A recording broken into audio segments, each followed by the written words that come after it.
हिंदुओं के खिलाफ भी तशद्दुद के वाकयात सामने आ रहे हैं। तो भाइयों, ऑपरेशन बांग्लादेश अब आरंभ हो गया है।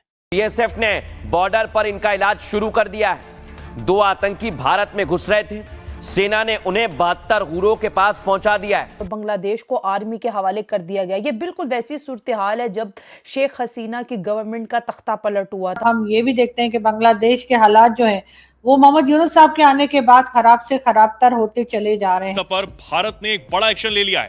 वीजा केंद्र अनिश्चित काल तक के लिए बंद कर दिए गए हैं। और जो मेडिकल फैसिलिटीज बांग्लादेशी इंडिया में लेते थे, अब तो या तो वो बहुत कम होगी। मतलब 7 जो आप सिस्टर्स कहते हैं वो 7 रियासतें हैं, 7 स्टेट्स हैं।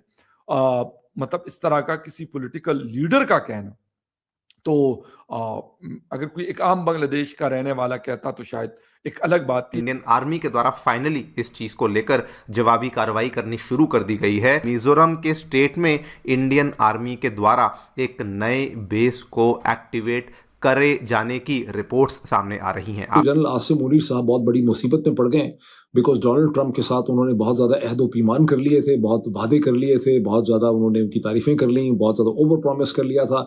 और अब डोनाल्ड ट्रंप ने कह दिया है कि भाई this is the performance time. गलती जो है वो केपीके में दोहरा रहे हैं, वही गलती हम इस वक्त कह लीजिए कि बलूचिस्तान में दोहरा रहे हैं। दीपू चंद्र दास का नाम जो है इस वक्त बहुत ज्यादा हाईलाइट हो रहा है, जिसके ऊपर सोशल मीडिया पर बात हो रही है। अगर एक ऐसा मुल्क जो खुद को आजाद कहता है, अगर मुस्लिम आजाद है तो फिर हिंदू आजाद। जय हिंद दोस्तों, स्वागत है आपका आपके चैनल जय भारत में। हाल फिलहाल में बांग्लादेश और भारत के अंदर बहुत ही ज़्यादा मानसिक तनाव चल रहा है, जिसमें बताया जा रहा है कि बांग्लादेश के 2 घुसपैठी भारत के अंदर घुसने का प्रयत्न कर रहे थे, तो भारतीय बीएसएफ ने उसे मुंह तोड़ जवाब दिया तथा उसे सामने ही ढेर कर दिया। बताया जा रहा है कि जब वो दोनों घुसपैठी भारत की सीमा के अंदर आने का प्रयास कर रहे थे तो भारतीय सेना ने उन्हें पहले सचेत किया और कहा कि अभी वो वापस चले जाएं, तथा वो लोग नहीं माने और भारतीय सेना के अंतर्गत आने ही वाले थे, तो भारतीय सेना के बीएसएफ के जवानों ने उन्हें वहीं पर ठोक दिया। बताया ये भी जा रहा है कि बांग्लादेश के अंदर इस समय चुनावी माहौल है। चुनावी माहौल को लेकर भारत और बांग्लादेश के बीच काफ़ी सारा तनाव बंधा हुआ है और ये भी बताया जा रहा है कि कुछ समय पहले वहाँ के एक पॉलिटिशियन ने भारत के कुछ राज्यों को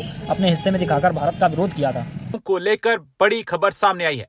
बांग्लादेश के चटगांव स्थित इंडियन वीजा एप्लीकेशन सेंटर में भारतीय वीजा सेवाओं को 21 दिसंबर 2025 से अगले आदेश तक अस्थायी रूप से बंद कर दिया गया है। दरअसल हाल ही में चटगांव में भारतीय सहायक उच्चायोग के बाहर भीड़ ने उग्र प्रदर्शन किया और हिंसा की खबरें सामने आई। इस घटना के बाद वीजा सेवाओं पर रोक लगाने का फैसला लिया गया।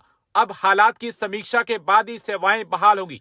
दूसरी तरफ बॉर्डर सिक्योरिटी फोर्सेस ने बांग्लादेश के बॉर्डर पर 2 घुसपैठियों को 72 हुरों के पास भेज दिया है।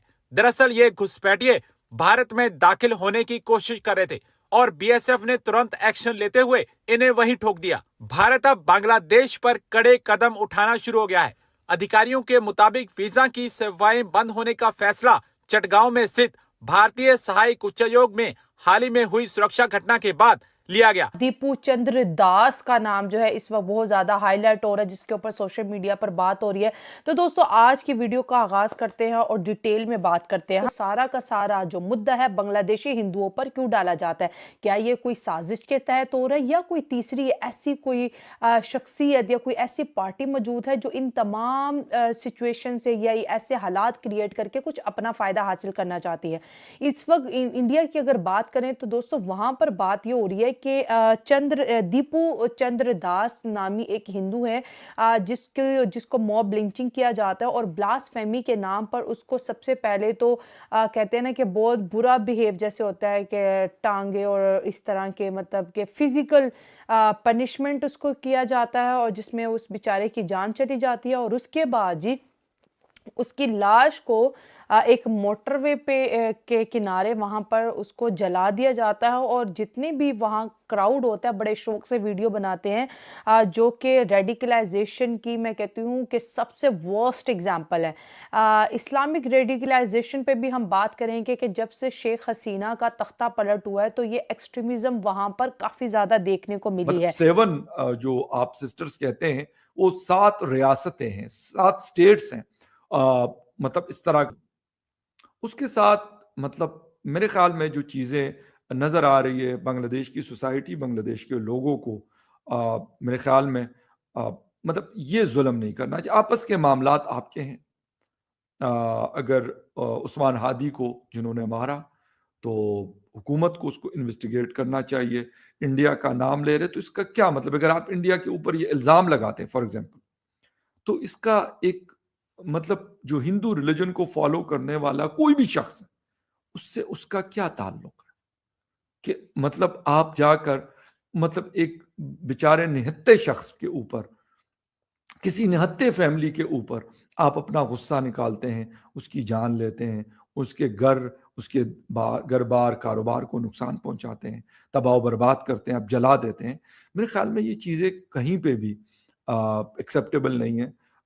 इन चीज़ों को साइड पे रखकर भाई आप जाने, मैडम शेख हसीना जाने, नरेंद्र मोदी साहब जाने, डॉक्टर यूनुस साहब जाने, लेकिन एक आम जो शख्स है उसके साथ किसी पॉलिटिकल लीडर का कहना, तो अगर कोई एक आम बांग्लादेश का रहने वाला कहता तो शायद एक अलग बात थी, लेकिन अगर कोई पॉलिटिकल लीडर कहता है तो गालिबन मेरे ख्याल में इंडिया के लिए बड़ा कंसर्निंग है। अच्छा, इसके साथ साथ एक चीज़ जिस पे बात करना चाहूँगा वो है हिंदू कम्युनिटी जो बांग्लादेश में है, उनके साथ जो जुल्म हो रहा है।